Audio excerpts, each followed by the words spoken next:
ବୈଠକରେ ଆଜିର ଏହି ଆଭାସୀ ସତ୍ସଙ୍ଗରେ ସମବେତ ହୋଇଥିବା ଯୋଗଦାନ କରିଥିବା ସମସ୍ତ ଆତ୍ମସ୍ୱରୂପ ଦେବୀ ଦେବତା ସ୍ୱରୂପ ଭାଇ ଭଉଣୀମାନଙ୍କୁ ପ୍ରଣାମ। ବରିଷ୍ଠ ଶ୍ରେଷ୍ଠ ଜ୍ୟେଷ୍ଠମାନଙ୍କୁ ଭୂମିଷ୍ଠ ପ୍ରଣାମ। परम पूज्य गुरुदेव परम वंदनीय माताजी को कोटि कोटि प्रणाम। सर्वोपरि युग शक्ति गायत्री को प्रणाम करी आजिर जो व्यवस्था आमर चली जहाँ भाई माने आलो माने कौन व्यवस्था करिसेंती एवं से भितर अंशग्रहण करी योजना अनुसार आमे कथा आगे चेष्टा करुचे। कथा हूँ गुरुदेवंकर ज्ञान हूँ गुरुदेवंकर माध्यम आमे त्रुटि हेले आमर हम त्रुटि तांकर नहीं। तो कथा प्रारंभ करिया पूर्व गोटे कथा मन पड़गला भाई जो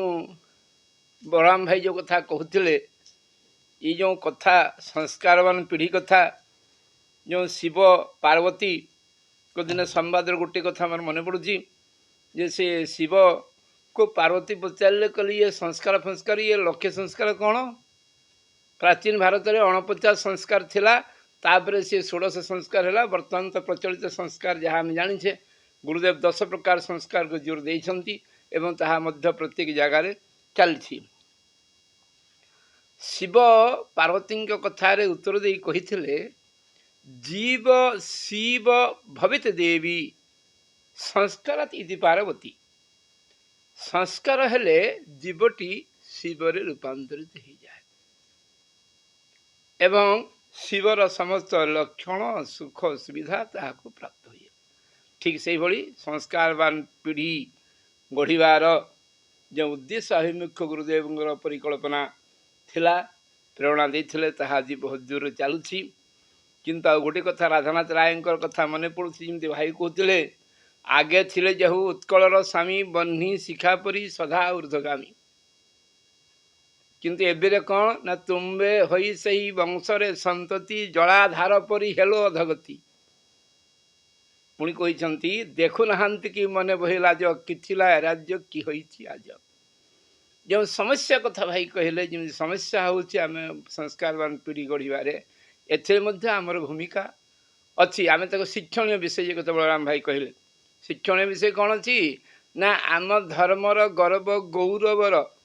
जो केतन जो पताका जो बाना विश्व में उड़ूला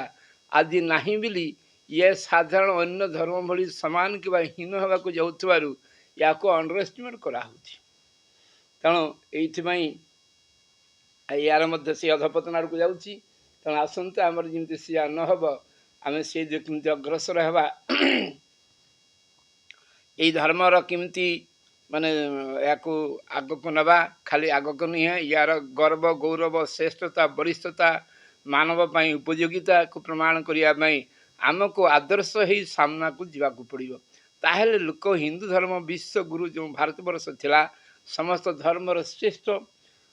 पदवी हिंदू धर्म आसीन होता मानव आर्य धर्म आसीन होता ताहा पुणी फेरी आसो एवं तार माध्यम हूँ गायत्री।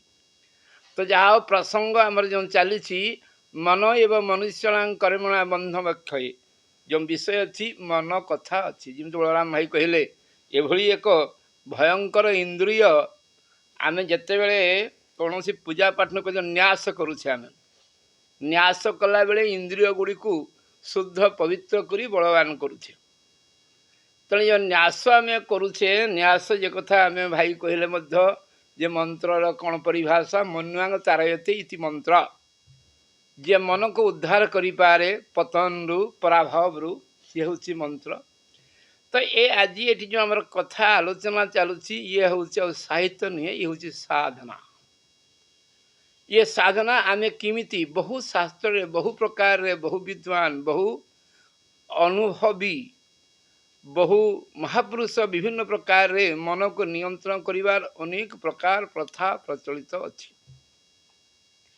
ये समस्त प्रचलित प्रथा मानकरू जो राजविद्या में कहूचे राजविद्या जो श्रेष्ठ सी पतंजलि महर्षिंकर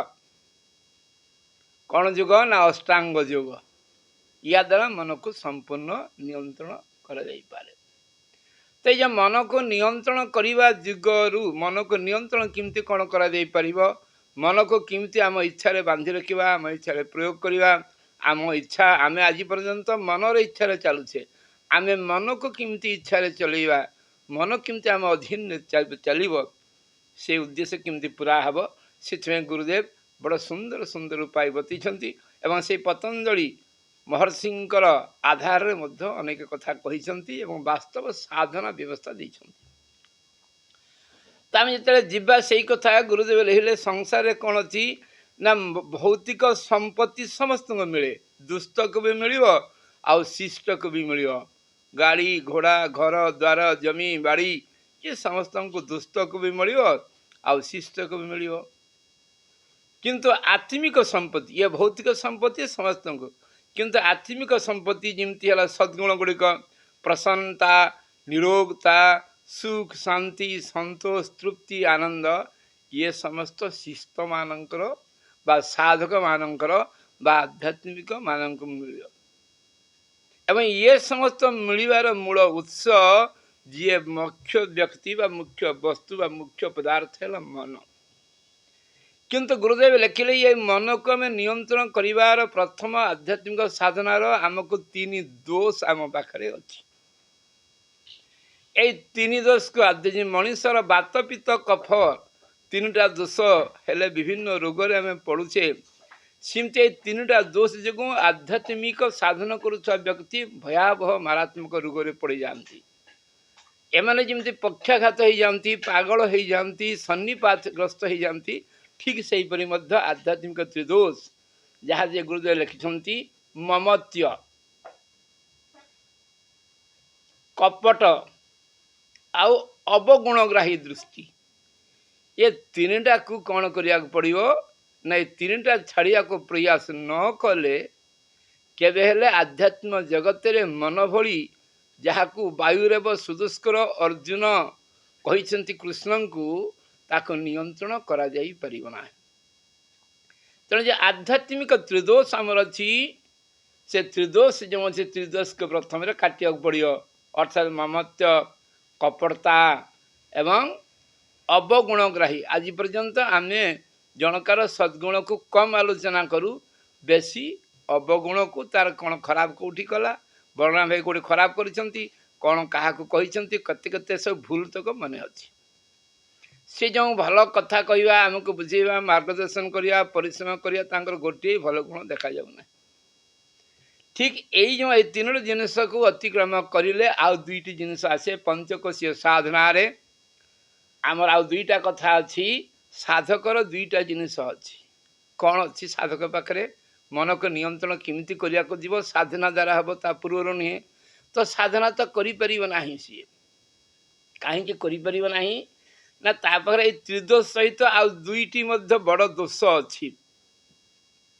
ये बड़ दोष गुरुदेव कहले दुईटा बड़ जीवाणु कोरोना भाइरस भाया दुईटा बड़ भाइरस ता पाखे अच्छी ये दुईटा बड़ भाइरस कौन अच्छी ना निजकू हीन भाविबा निजकू सबु बेले हीन भाविबा जो भाइरस टी अच्छी यही भाइरस जो से किसी करिपरिब ना मु दुर्बल मु पापी मु घृणित मु अज्ञानी मु अकल्पन मु करिपरिबि नाही गुरुदेव कहले ये कौन अच्छी ना ये है बड़ कौन ये जीवाणु ये कीटाणु ये विषाणु अरे एभली एक भाइरस ये जो हीन भावना ताठू आ बड़ कथा किछि नाही से कथा अर्जुन जिते कही पकई कृष्ण तांको बुझे नहीं कलैवंगमा स्मगम पारथ नैत तत्व उपपद्यते क्षुद्रं हृदय दुर्बल्यं त्यक्त तिष्ठ परंतप जिते जीवन संग्राम सामने आसी जहाँ गुरुदेव लिखिं दैवासुर संग्राम आसला से कौन करते ना अर्जुन आउ कौन करेंगे सी युद्ध करने को नाराज हो गले जिते नाराज हो गले खाली नाराज है ना शारीरिक प्रक्रिया देखादेला लिखिं महर्षि व्यास जे से थरीगले देहर झाड़ बही पड़ा हाथर धनुषर खसीगला तेणु यही जो अवस्था है से कथा से भगवान कौन कहले ना अनार्ज दुष्ट मसर्ग अकीर्तिम करम अर्जुन जदि तुम्हें यही कथा क्लीबता को तुम्हें स्मरण कर तुम कौन हम ନା ତୁମ ପାଖରେ ଏଇ ଅନାର୍ଯ୍ୟ ଦୁଷ୍ଟମ ଅସର୍ଗମ ଅକୃତ୍ରିମ କରମର୍ଜୁନ ଏ ତିନିଟା ଯାକ ଆସିବ। ତାହେଲେ ତୁମକୁ କ'ଣ କ'ଣ ଆସିବ ନା ଅନାର୍ଯ୍ୟ ଦୁଷ୍ଟମ ଶ୍ରେଷ୍ଠ ପୁରୁଷ ଯାହା ସେବନ କରନ୍ତି ନାହିଁ, ହୀନ ପୁରୁଷ ଯାହା ସେବନ କରନ୍ତି। ଅସରଗମ ସ୍ୱର୍ଗର ଯେଉଁ ସୁଖ ଆନନ୍ଦ ମରିଗଲା ପରେ ବି ଯେଉଁ ସୁନାମ ବଞ୍ଚିଗଲା ପରେ ଯେଉଁ ସୁଖ ଦୁଇଟାରୁ କେଉଁଟା ପାଇବ ନାହିଁ, କୀର୍ତ୍ତି ତ ମିଳିବ ନାହିଁ। ତେଣୁ ମଣିଷ ପାଖରେ ଯଦି ଗୁରୁଦେବ ଲେଖିଛନ୍ତି ଜୀବନ ସଂଗ୍ରାମ ମନ ହେଲେ ସବୁଠୁ ବଳିଷ୍ଠ ସାଧନା। ଅଷ୍ଟାଙ୍ଗ ଯୋଗ ସାଧନା ହଉ, ରାଜଯୋଗ ସାଧନା ହଉ, ଯେଉଁ 84 ପ୍ରକାର ମୁଖ୍ୟ ଯୁଗ ଗୌଣ ଯୁଗ 700 ପ୍ରକାର ଲେଖିଛନ୍ତି ଗୁରୁଦେବ। ଏ ଯେକୌଣସି ଯୋଗ ସାଧନ କରିବାକୁ ଗଲେ ଆମକୁ ପ୍ରଥମ ଉପାଦେୟ ପ୍ରଥମ ଅସ୍ତ୍ର ହେଲା ମନ। ଏବେ ମନକୁ ସାଧନ କରିବା ପାଇଁ କ'ଣ ଅଛି ନା ମନକୁ ଆମେ ଅର୍ଜୁନ ଭଳିଆ ହେଇଯାଉଛି, ଗାଣ୍ଡୀବ ହାତରୁ ଖସି ପଡ଼ୁଛି, ଗାୟତ୍ରୀ ମନ୍ତ୍ର କାମ କରିପାରୁନାହିଁ। କାହିଁକି ନା ଗୁରୁଦେବ ଲେଖିଛନ୍ତି ନା ମୁଁ ନିଜକୁ ହୀନ ଘୃଣିତ ଭାବୁଛି, ମୁଁ ଦୁର୍ବଳ, ମୁଁ ପାପୀ, ମୁଁ ଅକର୍ମଣ୍ୟ, ମୁଁ ଅଜ୍ଞାନୀ, ମୁଁ ନୀଚ। ଏଇ କଥା ସିଏ ସବୁବେଳେ ଭାବୁଛି। ଏଇ କଥା ଭାବିବା ଯୋଗୁଁ ସେ କୌଣସି ହିସାବରେ କେତେବେଳେ ହେଲେ ବି ଆଗକୁ ଯାଇପାରୁନାହିଁ। ଯେ ଯେତେ ସାଧନା କରୁ ଯାଦୃଶୀ ଭାବନା ଯଶ ସିଦ୍ଧିରେ ଭବତି ତାଦୃଶୀ ଗୁରୁଦେବ କହିଲେ। ବ୍ୟାସ ମଧ୍ୟ କହିଛନ୍ତି ଯେ ଭାବନା ତ ଆମର ସେଇଠି ଅଛି, ଆମର ତ ହୀନମାନ୍ୟତା ଅଛି, ହୀନ ଭାବନା ଅଛି। ଆମର ଆମ ପ୍ରତି ଏଇଆ ହିଁ ଧାରଣା ଅଛି ଯେ ମୁଁ କ'ଣ ନା ମୁଁ ରୁଗ୍ଣ, ମୁଁ କ'ଣ ନା ମୁଁ ଅସହାୟ। କିନ୍ତୁ ଗୁରୁଦେବ ସେଇ କଥା କହିଛନ୍ତି। ହଁ ହଁ ସତ କଥା ସେମିତି ହେଇପାରେ, ସେ ସେଇ କଥା ସ୍ୱୀକାର କରିଛନ୍ତି। କିନ୍ତୁ ଗୁରୁଦେବ ଗୋଟେ ଆଶ୍ୱାସନା ଦେଇଛନ୍ତି। କ'ଣ ଆଶ୍ୱାସନା ଦେଇଛନ୍ତି ସେ ତାଙ୍କ କଥା ମୁଁ କହୁଛି जे बुराई से बचने और अच्छाई की तरफ बढ़ने के मार्ग में यह आप अपने को श्रेष्ठ सद्गुणी पवित्र पुण्यात्मा विवेकवान अनुभव करें। आम पाखे अनेक दुर्गुण अच्छी। गुरुदेव लिखले बेशक आप में कुछ दोष है, दुर्गुण है, दुष्प्रभाव है। पिछले दिन बहुत सारे ऐसा पाप बन चुके हैं, बहुत पाप हमें कर आगामी दिन का हुई मध्य हब खाली से नहीं, अब भी बनते रहते हैं और शायद अभी कुछ समय तक आगे भी बनते रहेगा। आम पाखे दोष दुर्गुण अच्छी, किंतु ये दोष दुर्गुण अच्छी सीना, दोष दुर्गुण खाली दोष दुर्गुण थिले अच्छी, किंतु ये दोष दुर्गुण प्रति ध्यान दियो ना। ये दोष दुर्गुण समस्त पाखे, चंद्र पाखे कलंक अच्छी, क्या क्या पाखे नथिला, समस्त पाखे अच्छी। आमे सही तक छाड़ी आम कौन भावा जो दुईटा विपत्ति निजक हीन भाविबा कथा कहले आमर विचार को आमे कौन करवा ना आमे सब उच्च रखा मन साधना करिया फेले प्रथम मन को सही कथा आमे बुझीबा। आमे कौन करवा ना आमे सब बेले आम पाखे सद्गुण गुड़िक अच्छी बोली भावना करवा। आमे अनेक आमे गुरुदेव मनीष जन्म तुम्हें पाइछ माने तुम पाखे अनेक सद्गुण अच्छी, बहुत सद्गुण सद्भावना सदाचार अच्छी। ना मनीष जन्म ही भले कि कौन सी परिस्थिति अनेक पाप कर्म करसाथी अनेक पाप कर्म कर कौन होती सिंह मान सहित श्रृगाल मिशीगला सिंह छुआ श्रृगाल मान सारे निजक श्रृगाल मन करे, ठीक सेमती आम खराब लोक सारे मिसिकी आमको माने से खराब अवस्था आम अच्छे। कुकर्म को छाड़ी पारि ना, सद्गुण गुड़िक विकास करि पारि नाही, तांको सांगरे आम समान हो जाइछे। भ्रमर जमती अन्य कीट मान को आनी निजे गुंजन करी अन्य को भ्रमर कर दिए, अन्य मान गुंजन शुणी आम सेमती हीन हो जाइछे। प्रजापति जमी जो फूल बसे सेमती रंगर निजे कर दिए, गुरुदेव कहे सेमती आम हो जाइछे। मनुष्य जमी सांग पाई आज पर्यंत गायत्री दीक्षा नापुर में जमी सांग साथी पाई माहौल परिवेश पाई से अनुसार आम कि प्रभावित हो जाइए अंग संगरे आउ हो जाइए। जमी आपणकर लिखी बड़े सुंदर भाव में मेहर लिखी जिते गाधोया आपणकर गले से तांकर अंग संग लाभ करने जमी सुंदर कथा सी लिखी समय होता ना, तो जब आम सेमती से हिसाब रे आम पाखे दुर्गुण अच्छी। किंतु गुरुदेव कहले ये दुर्गुण छाड़। गुरुदेव हमको गोटे कथा कहले, आम शिष्य मान को कहले हम शपथ पूर्वक कहते हैं कि आप श्रेष्ठ है। आमको कहते ये शपथ कर गुरुदेव कहते पंडित श्रीराम शर्मा आचार्य, आप हम पर विश्वास कीजिए, हमारी बात का भरोसा कीजिए, बिना किसी हिचकिचाहट से अपने श्रेष्ठता और महत्ता स्वीकार करने के लिए तैयार रहिए। हम महान है, हम श्रेष्ठ है। थोड़ी सी काली में सूर्य और चंद्रमा में भी मौजूद है, थोड़ा दोष ना, कोई ऐसी भयंकर बात नहीं है कि आप उससे घबरा कर अपनी सारी इच्छाएं का हड़ताल कर दे। आप परमात्मा के पवित्र अंश आत्मा है, अपने पिता के समान ही श्रेष्ठ, उच्च और शक्तिशाली है। अपनी महानता की तिरस्कार मत कीजिए, वरन उससे भले प्रकार विश्वास पूर्वक अपने अंदर धारणा कीजिए। आमर जो मान्यता, जो आस्था संकट समाज रे जहाँ अच्छे आम आस्था जो मान्यता, या आम सुदृढ़ सबल करा कौ हिसाब रे ना, मु सृष्टिर राजकुमार जमी गीता कहले मम अंश जीवलोक जीवभूत सनातन, ये तांकर अंश आम अच्छे, आउ कौ कथा को भय। अपनी महानता का तिरस्कार मत कीजिए। आम जो महान आत्मा आसी गुरुदेव कहले सी ग्यारंटी दौरान, मु शपथ करी गुरुदेव कहले एत कथा कहीं कहबेनी, अपने पिता के समान ही श्रेष्ठ, उच्च और शक्तिशाली है। आम जमी जो आम आत्मा आसी ठीक ताकरी भाया आम उच्च और शक्तिशाली। तेणु आमको दुर्बल नित्य किए कहला, तो मनर जो भावना जो विचार अच्छी से कथा को आम केमती पुष्ट वरिष्ठ करवा, तेज जाके कौन से साधना कला बेले तुम साधना बस मन को साधना करा पड़ो। आज तो साधना कथा गुरुदेव कह साधना कहवा, ये साधना कहवा पूर्व ये इंट्रोडक्शन आमर अच्छी साधना केमती करवा। तेणु कहीं इमती हो गुरुदेव कहला आम पाखे दुईटा गुण अच्छी, कौन ना आम निजक हीन भावा, आम समस्ते हीन भावुचे एवं हीन भाव गुरुदेव कहले हूँ दरिद्रता, यहाँ गोटे कीटाणु, ये गोटे विषाणु, ये गोटे जीवाणु, कोरोना भाइरस भाया। आउ कौन गोटे ना, आउ गोटे हूँ आम साधना करू करू जी सामान्य टिके अनुभव आसीगला, ताले आम साधना छाड़देले आमर सब आम निहाल हो गले कहीकि सब छाड़ दौचे, आम कि भी करूना। तेणु आम कहे ना ना आम सब निहाल हो गला, आमर तो सब उन्नति होगला। तो ये पांचटी दोष जो त्रिताप आम अच्छी, ये पांचटी दोष को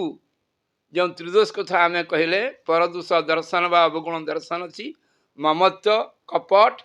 निजक हीन भावा, यही कथा कह गुरुदेव कहले यहीटा कौन ना, ये जो विचार दरिद्रता।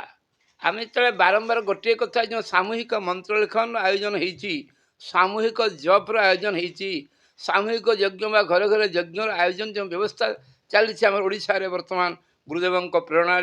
एवं सूर्य भाई इत्यादि समस्त आपण मानकर मान चेष्टा यहाँ हूँ गोटे बड़ प्रयास। किमती बड़ प्रयास ना, गुरुदेव कहले संसार जिते लोक दरिद्र अच्छा समस्ते दरिद्र कहीं जानिछ ना, मैंने विचार विचार दरिद्र ने आज अनेक व्यक्तियों को दरिद्र कठोर श्रृंखला में जकड़ रखा है। वास्तव में दरिद्र कई लोग कम अच्छा, किंतु दरिद्र जो विचार पाखे अच्छी, ये विचार दरिद्र निज को छोट भाविबा, हीन मान्यता भाविबा। विचार दरिद्र ने मानव समाज का बड़ा अपकार किया है और मनुष्य की आत्मा को संकुचित, पराधीन एवं दीनहीन बनाया है।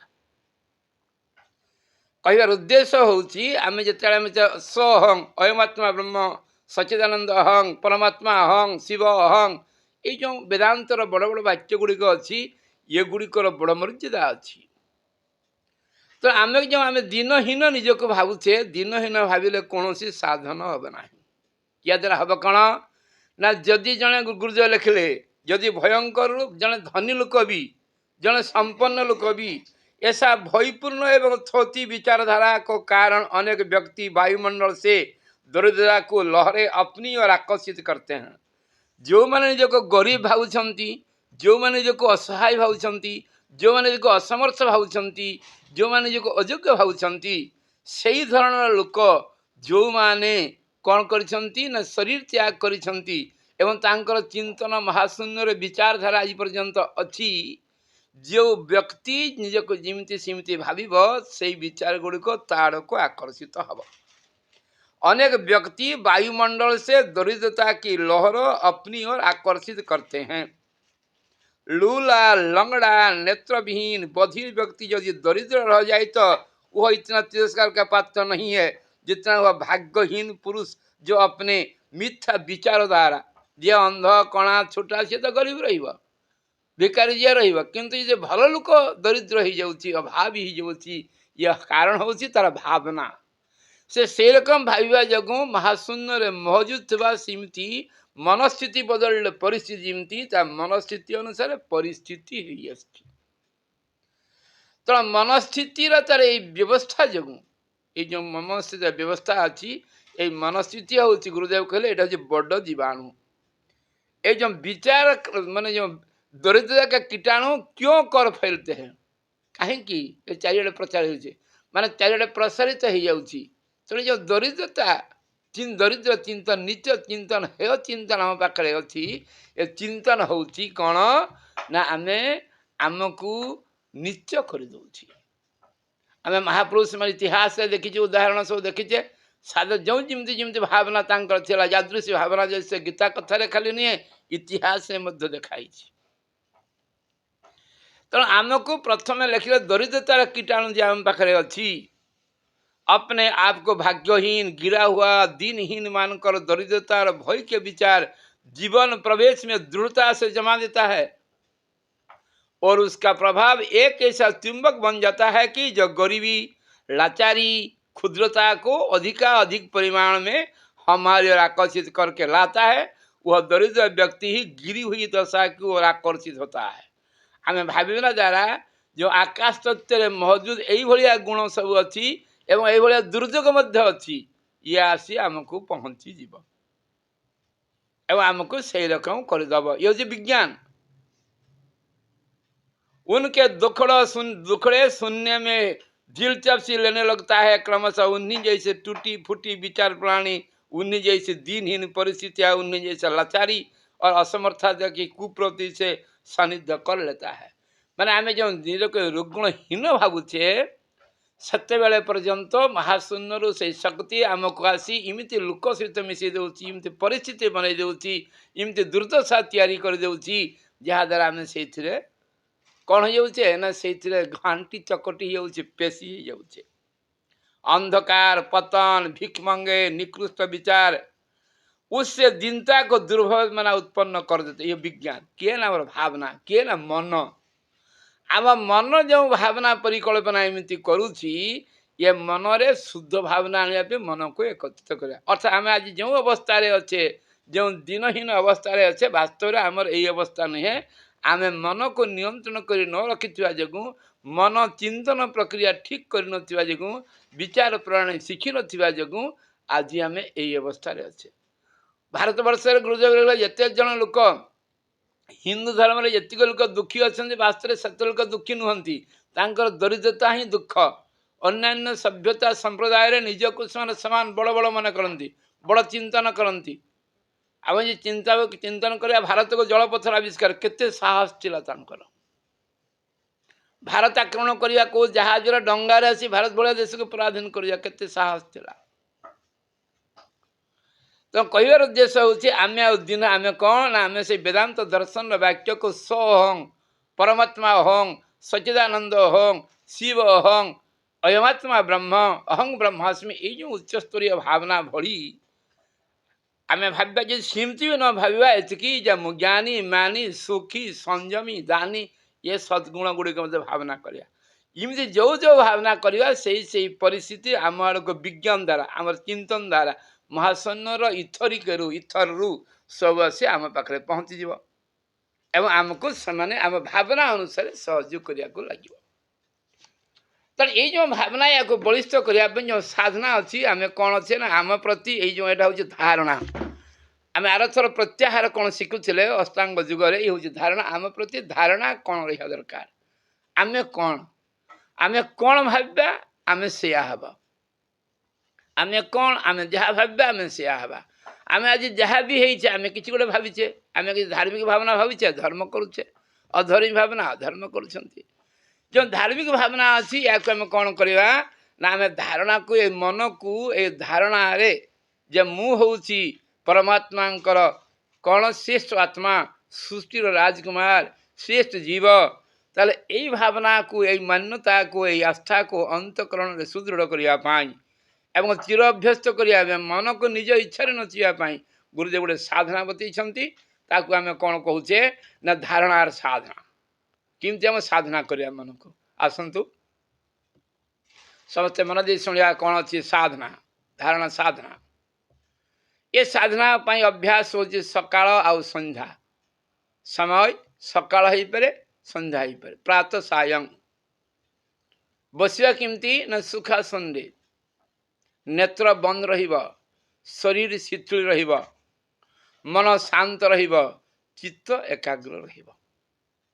जी एमती बसवा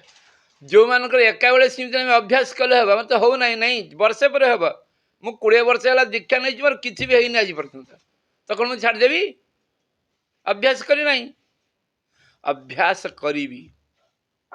गुरुदेव कहले कहारी समस्ते आखि बंद कर ध्यान करे बुझा आखि बंद कले आखि भर अंधार छड़ा किसी देखा जाऊनी से तो जहाँ ध्यान करेंगे भल से देखी ना क्या ध्यान करेंगे ध्यान किमती पर्याय जे गुरुदेव ध्यान समय आसे गुरुदेव शिष्टा जा किमती ध्यान शिखा गुरुदेव श्रेष्ठ ध्यान तेना ये जो आम कौन को धारणा ना एमती बसवा आम मन लग न पारे आम ठीक से बसी न पारे किए भूई बसवे किए चेयर ए किसी कथा नहीं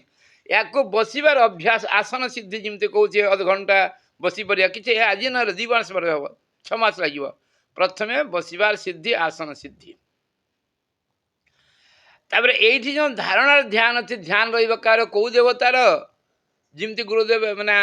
बलराम भाई कहले ध्यान रूप गुरु मूर्ति गुरु रूप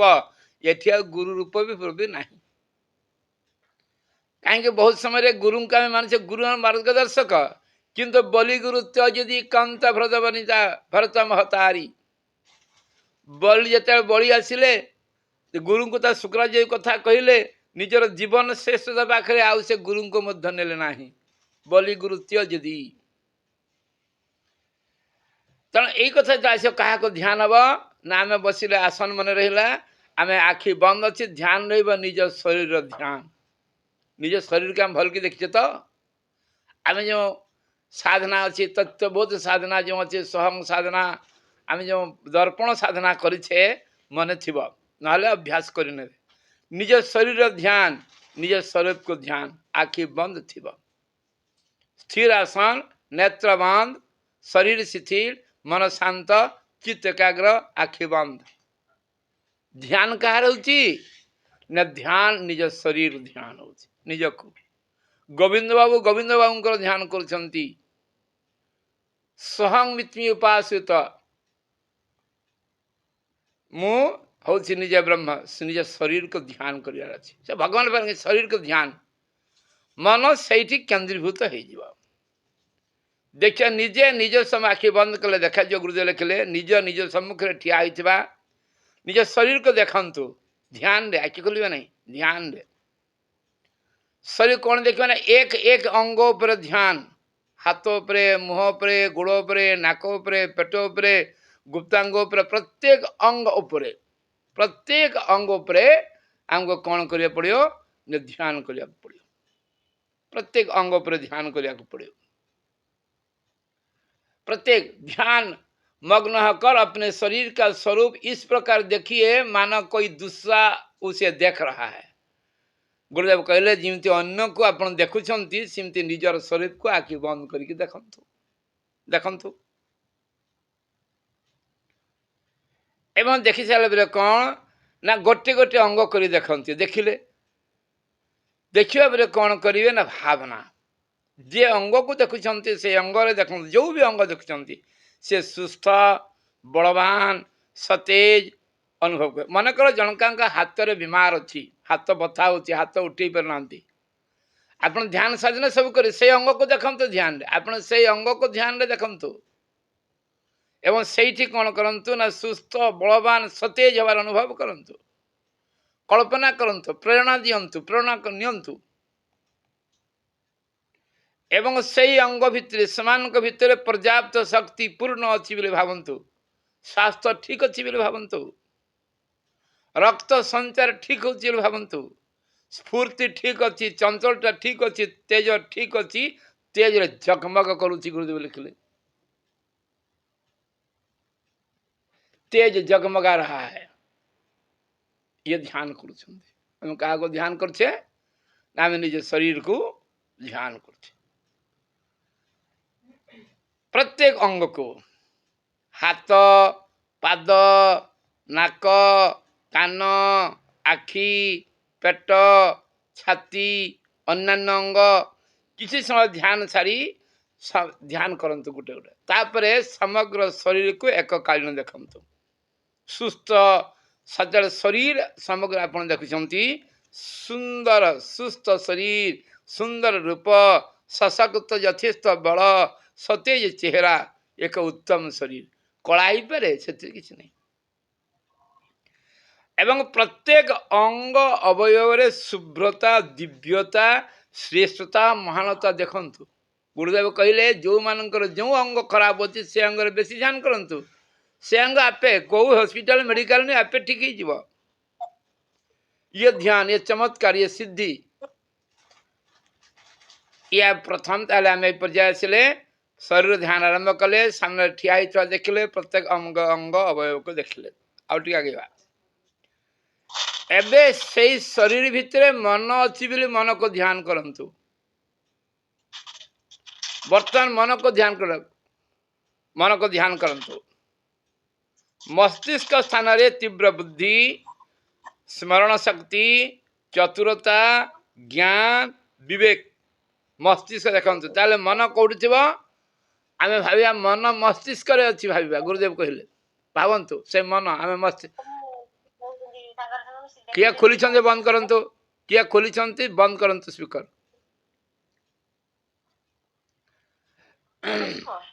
सुनंतु खाली किए सुन कथा होचंती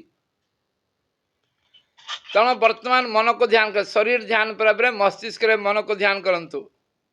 कौन कौन मस्तिष्क से ध्यान करिवे ना मस्तिष्क रे तीव्र बुद्धि तीव्र स्मरण शक्ति चतुरता दिव्य ज्ञान श्रेष्ठ विवेक आदि मस्तिष्क रे प्रचुर मात्रा आपन शरीर को अपन ध्यान करुछंती ये आपन प्रति धारणा अछि मु कौन मैं कौन हूँ मेरा पास क्या क्या है एवं हृदय रे कौन ना हृदय स्थान सत्य प्रेम न्याय दया साहस त्याग मस्तिष्क देखला बेले निज शरीर जो सामने रे ठिया हम देखुछंती हृदय स्थान रे सत्य प्रेम न्याय दया साहस त्याग उत्साह कर्मनिष्ठा इत्यादि सद्गुण गुड़िक आत्मीय सद्गुणिकर बाहुल्यता देखते अर्थात हृदय क्षेत्र आत्मीय गुण गुड़िकर प्रधानता विशेषता बाहुल्यता एवं मस्तिष्क बुद्धि विवेक प्रखरता दिव्यता श्रेष्ठता अरे मस्तिष्क बौद्धिक कथा हृदय आत्मीय कथा देखते आप ध्यान कर आखि बंद अच्छी शरीर ठीक देखुं आप कहार ध्यान करछंती ना आपण निजर ये विशेषता क्या पाखे अच्छी ना आपण पाखे अच्छी लघुता अच्छी नहीं महानता अच्छी हाँ महानता वृद्धि पाउछि ये साधना प्रत्येक दिन आरंभ होगा प्रत्येक दिन प्रतिदिन अधिक सतेज अधिक स्पष्ट अधिक गभीर ध्यान करिवार प्रयत्न करंतु गुरुदेव लिखिले प्रत्येक दिन अधिक रो अधिक प्रयास करंतु शरीर मनर सुस्थता सबलतार धारणा करंतु शरीर मन ये संपूर्ण भाव सुस्थ अपन ध्यान करुछंती वास्तव रे ध्यान द्वारा साधना समय तथा अन्य समय मध्य यही कथा धारणा आस्ते आस्ते जमा हो जाए शरीर क्षेत्र स्फूर्ति मन क्षेत्र चंचलता आत्मिक क्षेत्र सद्भावना आपे आपे सृष्टि हो किमती सृष्टि हम ना से गुड़ आकर्षित ही आसवे जमी दुर्भावना भावुला बेले आम पाखु आकर्षित ही आसते दरिद्र जीवाणु गुड़िक अभाव जीवाणु गुड़िक असहाय असफलतार जीवाणु गुड़िक ये ठीक सेमती श्रेष्ठता महानता शास्त्र सद्गुणर बलिष्ठ जीवाणु गुड़िक आम पाक आकर्षित ऐसे गुरुदेव लिखिं एवं ता सहित गोटे मंत्र से मंत्र तो जप करिया आ गायत्री मंत्र नहीं कौन लिखती मैं स्वस्थ और सबलता के केंद्र हूँ मु सुस्थ और सबलतार केंद्र अटे मु शक्ति और तेज समष्टि स्वरूप अटे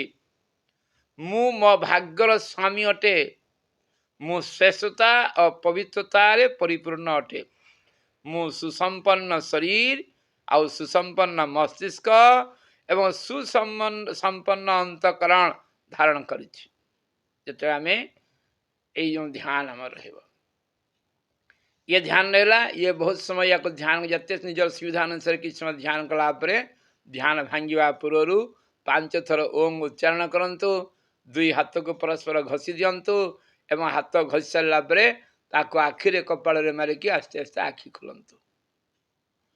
एवं आपण जे कौन क्रिया आपण करंतु या को आपण गाधे करि परिबो गाधुआ करि परिबे आपण को किंतु करिया पड़िए ये हेले कोन हबो ना एथिरे आपणकर पवित्र अवित्रता अवस्था से भावना रहिबो तो ए धारणा जते हबो सेते कोन हबो ना या पर आसी ध्यान ध्यान जो मन को नियंत्रण करिया जो अंतर्वर्ती गुरुदेव लिखिछंती 4 प्रकार साधना आज पर्यंत पतंजलि जुगर बहुत कथा अछि किंतु साधना करिया कथा लखाई नाही ताले बहिरंग 4टा आपणकर आसन प्राणायाम नियम आसन प्राणायाम भीतरटा आपणकर प्रत्याहार धारणा ध्यान समाधि बाहु बहिरंग को बलिष्ठ करने 4 अंतरंग को बलिष्ठ करने 4 ये जो प्रत्याहार धारणा ध्यान समाधि ये जो मैंने प्रत्याहार शिखिले से मैंने धारणा शिखी पारे या आगु जो थिला एवं धारणा शिखला पर ध्यान शिखिबे ध्यान पर समाधि एवं ध्यान भारी उत्कृष्ट मानर ध्यान अच्छी गुरुदेव आप देखिए के सुंदर आप ध्यान करें आज पर्यंत जिते ध्यान बही पढ़ी सब जीरो हो आप सुंदर ध्यान करें तेणु आम जो है या अभ्यास करिया 5-5 मिनट कौन सी अभ्यास न कर प्रथम 6 मास पर्यटन रही गुरुदेव कहले 6 मास हेनी तो वर्षे 20 वर्ष दीक्षा नहीं गला किसी वर्षे जीव ना जदि अभ्यास करूँ गोटे वर्ष भी धारणा आम सिद्धि होगला ताले तुम ध्यान चलिए आम ध्यान पर समाधि आप ध्यान परिवर्तित रूप समाधि तेणु आसतु आम साधना को अर्थात मन को बलिष्ठ करने मन को आम जो नौचे समाधि लगे तो मनर ध्यान हम तो मनर तेणु से को मन को बलिष्ठ करने प्रत्याहार पर आम धारणा मन को ही धारणा आम देवा जे मु सुस्थ एवं सबलतार केन्द्र मु शक्ति और तेजर पुंजवतार समष्टि अटे मु मो भाग्यर स्वामी अटे भाग्य मोर स्वामी नुहे मु श्रेष्ठता एवं पवित्र परिपूर्ण अटे ये भावना को बलिष्ठ करवा एवं ये अनुसार आम आगामी पर्याय आम ध्यान साधना शिखा समस्त नमस्कार भूल थे क्षमा करेंगे जय गुरुदेव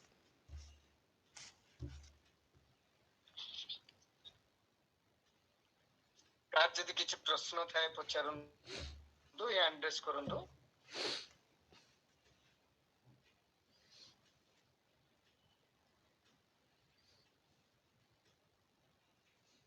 जदि किसी प्रश्न थाए या एड्रेस करंतु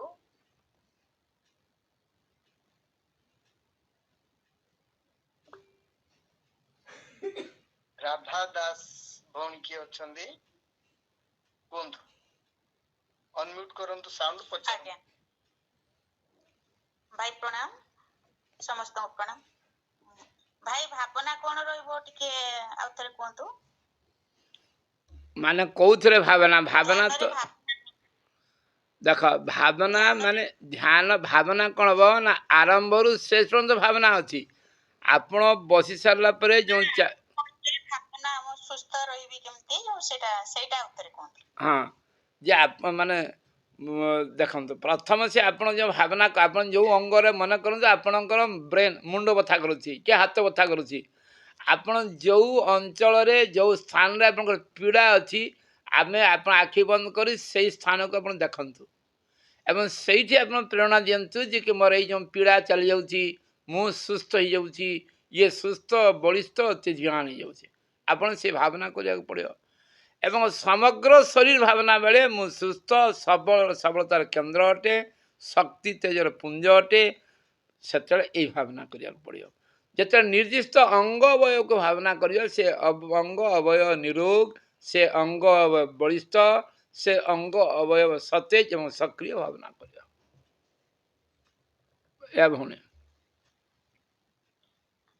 ଭାଇ ଧନ୍ୟବାଦ।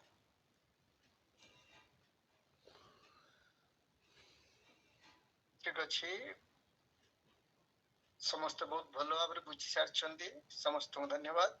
ମହେଶ୍ୱର ଭାଇକି ଅନୁରୋଧ କରିବି ଶାନ୍ତି ପାଠ ସହିତ ଆଜିର କାର୍ଯ୍ୟକ୍ରମକୁ ସମାପନ କରିଦେବେ। ଭାଇ ପ୍ରଣାମ। ଓମ୍ ନମସ୍ତେ। ଆଜି ଜୟଦେବ ଭାଇ କି କଣ ଜୟଦେବ ଭାଇ କଣ ପଚାରେ? ମହେଶ୍ୱର ଭାଇ ଆଜ୍ଞା ଆଜ୍ଞା କୁହନ୍ତୁ। ହଁ ଜୟଦେବ ଭାଇ ପଚାରନ୍ତୁ। ନମସ୍କାର, ସମସ୍ତଙ୍କୁ ନମସ୍କାର। ହଁ କୁହନ୍ତୁ ଭାଇ। ହଁ ଭାଇ ସମସ୍ତଙ୍କୁ ନମସ୍କାର। ଆମର ଭାଇ ଯୋଉ କହିଲେ ମମତ୍ଵ କହିଲେ କଣ? ମମତ୍ଵ ମାନେ ମୋର ସ୍ୱାର୍ଥ, ମମତ୍ଵ ମାନେ ସ୍ୱାର୍ଥ। ତ୍ରିଦୋଷ ଯେଉଁ ଅଛି ମମତ୍ଵ, ଏଇଟା ତ୍ରିଦୋଷ ବାତବିତକ। ମମତ୍ଵ ମାନେ ମୋର, ଅନ୍ୟ କାହାକୁ ମତେ ଦେଖାଯିବ ନାହିଁ। ମମତ୍ଵ ମାନେ ସ୍ୱାର୍ଥ। ଆମେ ଆଉ ଦୁନିଆରେ କିଛି ମୋର ସ୍ୱାର୍ଥ, ମୋର ଭଲ ହଉ, ମୋର ଉନ୍ନତି ହଉ, ମୋର ପିଲା ଚାକିରି କରୁ, ମୋ ଝିଅ ଭଲ ଜାଗାରେ ବାହା ହଉ, ମତେ ଭଲ ମିଳୁ, ଅନ୍ୟ ଲୋକ କିଛି ନୁହେଁ। ମମତ୍ଵ ନିଜ ସ୍ୱାର୍ଥ ପ୍ରଧାନ। ଆଜ୍ଞା ଧନ୍ୟବାଦ ଭାଇ।